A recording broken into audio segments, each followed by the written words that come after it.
All right, we're looking at the inverse and functions, and we have to restrict the domain. And the reason being is because when we've got a sine graph like that, it fails the horizontal test. So what we do is we restrict the domain from here to here. Now if I was to put those points, this is pi onto 1, and this is minus pi onto minus 1. Now when I do the inverse, the x becomes the y and the y becomes the x. So over here I've got the graph of the inverse, and I've got here being 1 and this being minus 1, this being pi on 2 and this being minus pi on 2. So that's why the domain and the range for the sine graph is always that. Very similar to the cos. So with cos it starts like this. So I can actually have this section without losing the fact that it's a function. So it goes from 1 to minus 1 on the y value, so in the inverse it's the x value.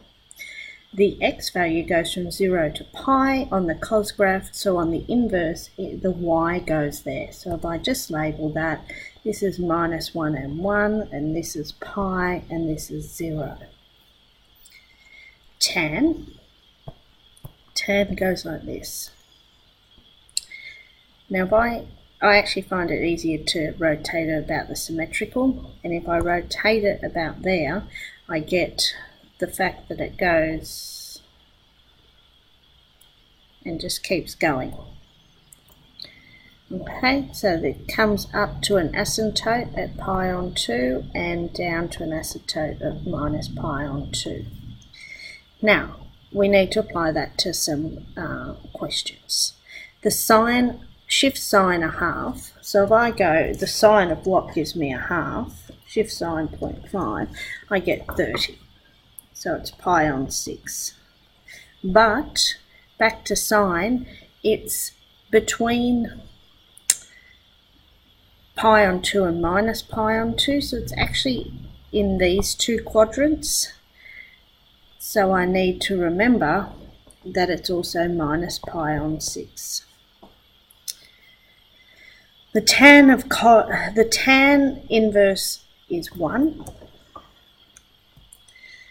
The inverse tan of 1 is pi on 4, but because it's also in, oops, where's my tan? This quadrant, so it's the same. It's also minus pi on 4. So what's the cos of pi on 4? It's 1 on root 2.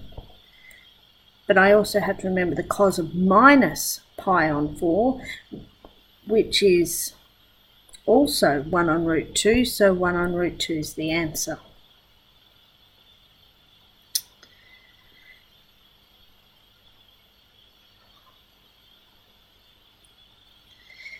Okay, this one here I would do as, I'm going to prove those others up there later, but I'm going to do this one as a as an example. I would say that sine theta equals 3 on 5.